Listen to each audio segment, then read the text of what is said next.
저는 당분간 모든 활동을 멈추고 이 사안을 정리하기 위해 집중하는 시간을 갖고자 합니다.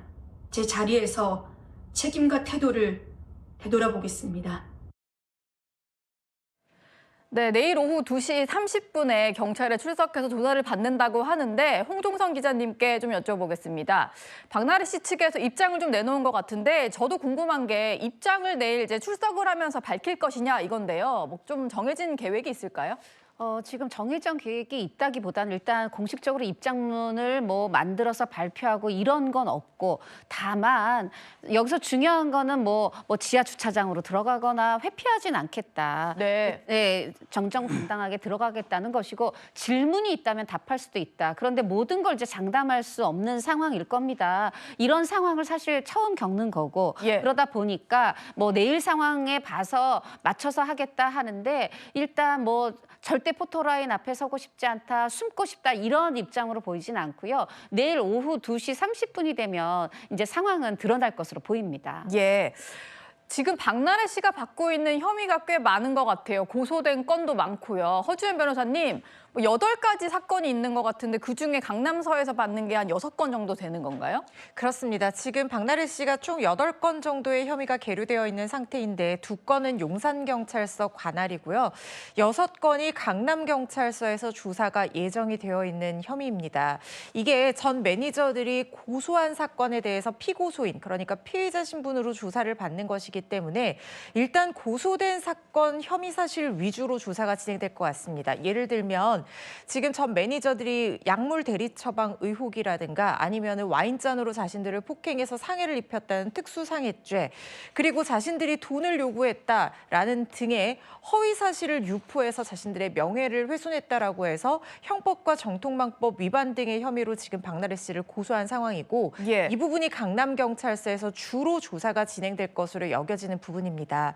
그리고 또 한 가지 지금 강남경찰서에서 주사이모 관련한 조사도 같이 진행을 하고 있거든요. 네. 그러다 보니까 이 대리 처방, 그러니까 약물을 불법으로 대신해서 처방받았다는 이 의혹도 고소 사실에 포함이 되어 있는데, 이것 역시 의료법 위반 행위인데다가 이 대리 처방이 사실상 주사이모를 통해서 불법으로 시술을 받는 과정에서 약물을 대리 처방했다는 것도 같이 겹쳐지는 사실관계가 일부 있을 수 있거든요. 예. 그렇다고 하면 주사이모의 불법 의료 시술 행위에 직접적으로 박나래 씨가 처벌 대상이 되기는 좀 어렵겠습니다만, 수사기관에서 인지할 수 있는 어떤 방조 혐의, 예를 들면은 돈을 받고 누군가를 소개시켜 준 것은 아닌지, 아니면 대리 처방하는 과정에서 주사이모의 어떤 불법적인 의료 시술 행태가 어땠는지, 이런 부분에 대해서도 조사가 진행될 것으로 보입니다. 예. 조사를 해야 될 내용이 꽤 많아 보이는데요. 한편 박나래 씨가 내일 경찰에 출석해서 조사를 받게 되는데 오늘은 앞서 녹화를 마쳤던 예능 프로그램이 공개가 된다고 합니다. 최수영 평론가께 좀 질문 드릴게요.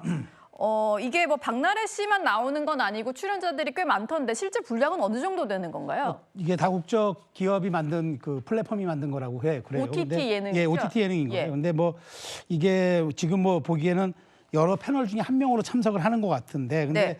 이게 이제 여기까지 정해진 건 없습니다만은 박나래 씨 실제 분량 같은 경우에는 사실 어느 정도인지 사실 정확하게 정해진 건 없는 것 같아요. 그래서 어쨌든 지금 이 과정에서 박나래 씨가 제기를 하는 과정을 우리 국내 플랫폼보다는 해외 플랫폼의 OTT를 통해서, 그러니까 온라인 동영상을 통해서 그렇게 하는 게 제기 활동하는 것 같은데, 어쨌든 지금 아직까지 수사적인 부분, 그다음에 지금 논란이 되고 있는 박나래 씨를 통한 의혹에 대한 부분들이 소명되지 않았기 때문에 네. 사실 이 지금 OTT 예능에 출연하는 게 과연 이게 또 다시 한번 본인에게 독이 될지 아니면 득이 될지 이런 부분도 좀 지켜봐야 될 것 같은데, 어쨌든 저는 국내에서의 다시의 제기를 해외 쪽인 OTT 동영상을 통해서 접근하는 그런 방식 같은데 모르겠습니다. 여기에 대한 말하자면은 지금 국내 여론이 또 어떻게 될는지는 예. 좀 지켜봐야 될 것 같네요. 네. 예, 이게 근데 정식 복귀로 이어질 건 아니라고 입장을 밝힌 것 같은데요. 그렇죠, 홍종성 기자님? 맞습니다. 박나래 측에서는 공개 예정일을 오히려 제작사, 배급사에서 따로 알려주지도 않았다. 그리고 이게 어떤 복귀 수순이라는 보도가 나오고 있는데 사실이 아니다. 지금 경찰 조사를 비롯해서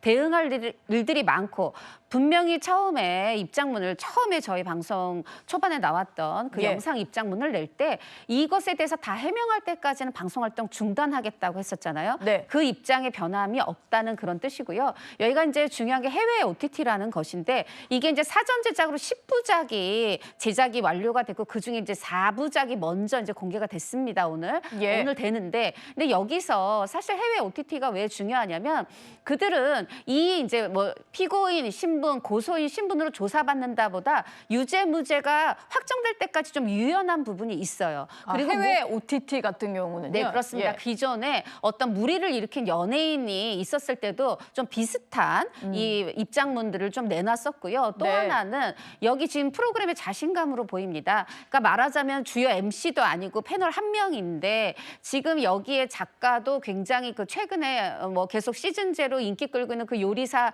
예능의 작가고 이 연출도 굉장히 그렇기 때문에 예. 박나래에 대한 어떤 그 반발 어떤 반감, 시청자의 반감 이거보다 공개되면 더 자신 있다 이런 측면으로 저는 해석이 됩니다. 예.